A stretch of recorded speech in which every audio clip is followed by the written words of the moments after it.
Hey guys, welcome back to TechMan. Today, let me show you how to boost listing on Facebook Marketplace. Get more views. Want to get more eyes on your Facebook Marketplace listings? Here's how to boost your post for maximum views. First, go to your Marketplace profile by tapping the person icon beside a magnifying glass. Then open your listings.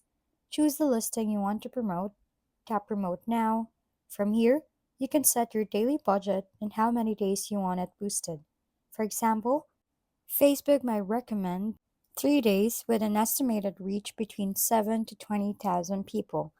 You can also select custom budget, type in your preferred amount, say 800 Philippine peso per day for 5 days, and it will calculate the total cost for you. Next, pick your payment method, either a debit or credit card or your PayMaya wallet. Review your payment summary, estimated reach, and total cost before hitting Promote Now. After confirming your purchase, your ad will start running automatically. And that's how you boost a Facebook Marketplace listing to get more visibility and potential buyers. If we've been helpful, kindly give us a thumbs up and don't forget to hit the subscribe and bell button for more contents. For any questions and suggestions, comment down below.